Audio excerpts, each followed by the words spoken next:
So Alliance and Michelle provided it to you guys. So this is IDEXX's new cellular morphology analyzer. So right now it does blood morphology and ear cytology. FNAs are the next to come. In its lifetime, it's going to have 8 platforms. So anything you can put on a slide, like we don't know what the others will be, but it's very exciting. We have like 20 pathologists worldwide working on this machine, like watching it behind the scenes. It is AI, so some people are like freaked out by that. But IDEXX pathologists actually have trained this machine, so it's not like just something from Google. It's really high tech, it's really exciting. It's going to pair really nicely with your ProSight 1 to give you guys the blood morphologies. That's what I'm kind of running now. And we'll talk about the sample prep and all of that. I love documents. I'm a very visual person. So this is kind of, I'll just pass it around. Like when I leave today, you guys are not alone. I actually live 5 minutes away. So like you guys are my closest clinic. But like support is here. If the doctors have questions, they can actually talk to a pathologist from IDEXX that has, you know, trained the machine. There's one for ear cytology as well. And then this one is just kind of talking about what results look like. So if you guys just want to kind of pass that around. So when you guys are using this invue for blood morphology, it's basically like making a blood smear for you and giving you the perfect feathered edge every time. So I am not good at blood smears. I went to UC Blue Ash and I swear I used like a whole box of slides, like trying to perfect it. It's really hard. I especially couldn't do it now. I've been out of practice for like 4 years. So I'm sure you guys can make blood smears, but there's also so many things happening in the clinic. Like this is not meant to replace your skills. It's just meant to let you run away, just like the SETI view, and like use the bathroom, draw the blood sample, place the IV catheter, all the fun things.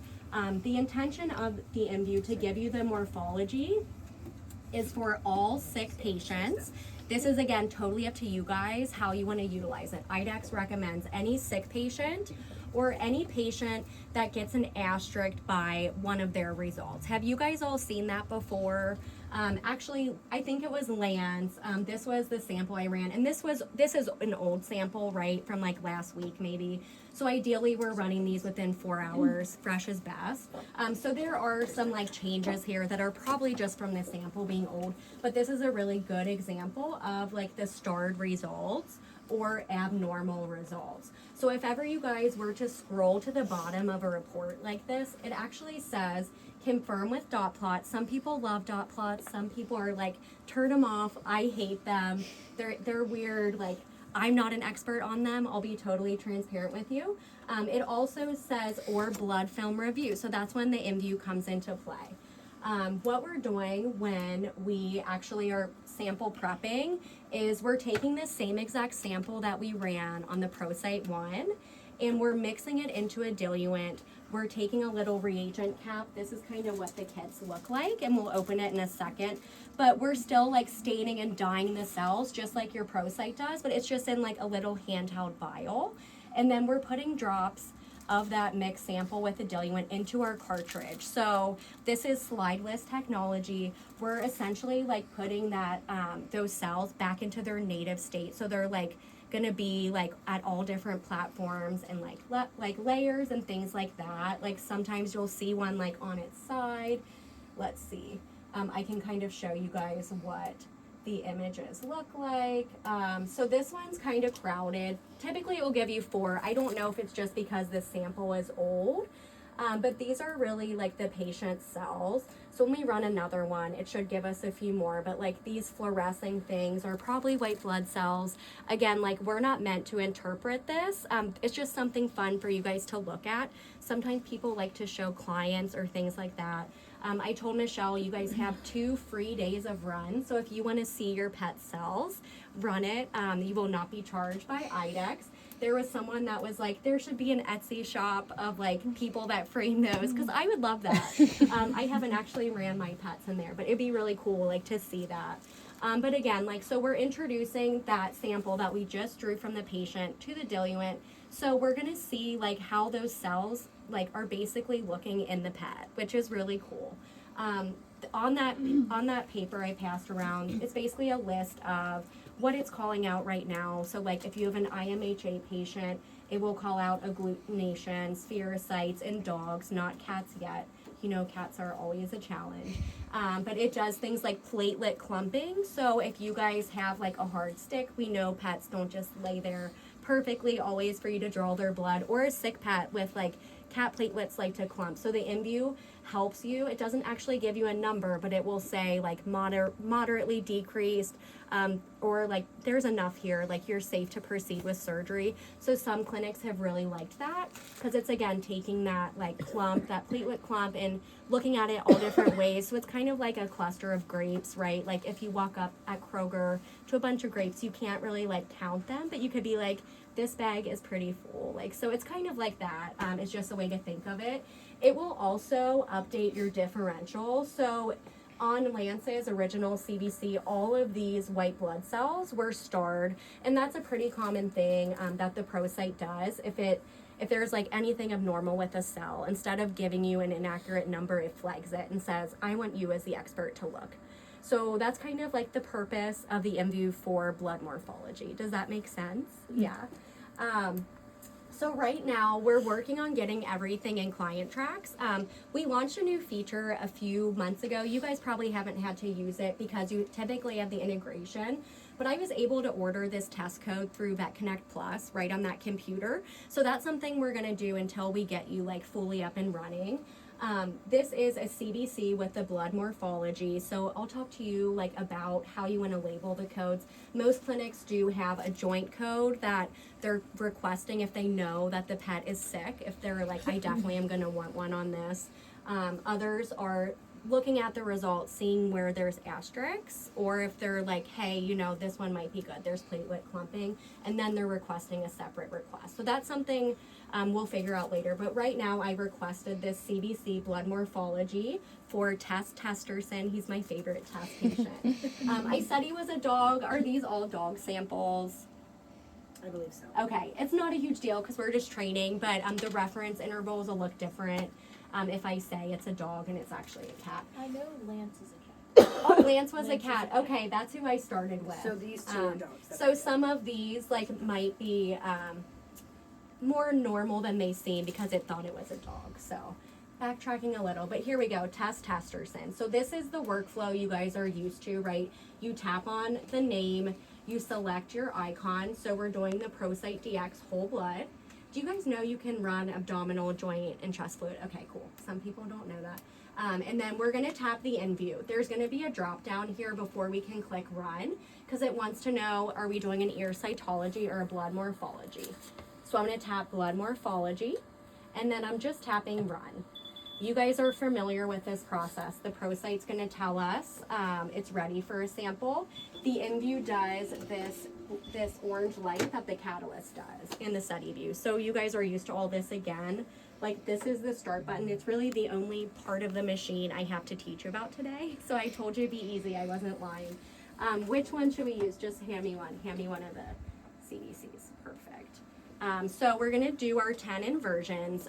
These tubes are a 2 ml fill volume. If you guys can get at least 1 ml just moving forward for the blood morphology, and I'm sure you do normally, these were just tests, but that will help because this is a little scant, so like it can get washed out from the EDTA and it will give you like false bad morphology when really it's just the sample. So I just like to point that out. So again, we're always running the ProCyte first. The reason for that is it's carrying over the total red blood cell count, white blood cell count, and hematocrit from that original CBC. The invue needs that information to give you the full report that you're looking for. So always do the same tube. So if it is a bad draw, just like pitch that one, get a new one for the machines. I love the ProCyte's quick. It's gonna spit out the sample for us. So we can grab it while it's still running, we can move on. So does someone have that kit that I passed around? Did someone give it back to me? I lost it. Oh, Oh, perfect. Okay, So these are fun, mostly for the ears, but I like to set my tube there too, so it doesn't roll off, because you guys know things like to roll. So here is the cartridge. So it says IDEX. IDEX, you guys know it only lets you put things one way, so it wouldn't let us lay it there. So this is a little sample rack essentially for you to set your stuff. Here is the diluent that I told you about. So it's like a squeezy tube, which I like. So I set that there. And then in this foil pack is a reagent pack. This has like the stain and stuff that we're gonna use to dye our cells. So I'm just gonna kind of set this over here for now. So just like the SediVue, you guys have this cute little pipetter. You actually have two of them. The other one is in that box back there with the extra blood and ear kits. If we push down on this, there's a first stop and a second stop. So the first stop is going to give us 20 microliters, which is the amount that we need. The second stop is meant to eject the sample into the diluent tube. So once I do this, I'll kind of pass it around so you guys can feel it. It's very basic, but I just like to point that out. It's really dainty and little. You also have some tips. So I know there's like tips for the catalyst, tips for the SediVue. These are clear. You guys can store these however you'd like, but this is kind of the pipetter tips that we use. Oops, I'm not gonna use that one. Thank you, Erin. I'll add it to my trash pile over here. Perfect. All right, so I'm gonna take this foil lid off of my diluent tube. I'm gonna go back, really mix up my sample. 10 inversions always seems like so many, but that's how many IDEX likes. So we're gonna do it. That was about 10. I'm gonna go ahead and go to that first stop. I'm gonna go down right into about the middle of my sample and draw out. So this is like a very, very tiny amount, which is exciting. So if you don't get the most blood, you only need a tiny bit for this. Now this part's really important. You're actually gonna submerge the tip of the pipette into the diluent and eject. So in training, when I was up in Maine, some people were like going like this, and it's such a small amount of blood that it was kind of shorting the invue, like, because it would get stuck on the side. Like that almost looks like a little bit, but I think it was just as I lift it out. So the blood kind of sits at the bottom like that. This doesn't have the fancy eject button like the SediVue one. You have to manually take that off. But I'm just gonna set this back. And this is the little pellet that's gonna stain and dye all of our cells. So it's pretty consolidated. Like when I first started training on this machine, I was worried it was gonna fall out on the ground, but it's actually like pretty together. There you go, camera. So we're just gonna kind of tilt this over. The pellet's gonna fall in, and we're gonna push this down until you feel that snap and it's nice and flush. And then we're gonna do more 10 inversions. So we're just gonna sit here and really mix it up. What I like about these cartridges, it says 6 drops of blood. So it tells you how much you need. It's all very user friendly. So there's like this little square in the middle, and we can practice this too before I leave, but I'm gonna do 6 drops. 2, 3, 4, 5, 6. It's very similar to like the Snap Pro things, how you kind of just put them into the well. So it's like this flush blood smear essentially, and then you just push it till you feel a click and you press start. So that's it. It's really easy, but obviously it might feel a little foreign since you've never done it before, but I have no doubt you guys are gonna crush it. But that's kind of it. Now you can run away. Right now it's at about 12 minutes. We're working to get that down, but that's just where we're at. So I think there's about 20 of them in the territory. I was talking to Dr. Gladys because she gets to travel all around too, and she's seen one in the field or two. So for those of you in tech school, who's in tech school, raise your hands. I love it. So you guys, this will be like, FNAs definitely will be out by the time you graduate, but who knows what else. And you're gonna be like, I know about that machine. But yeah.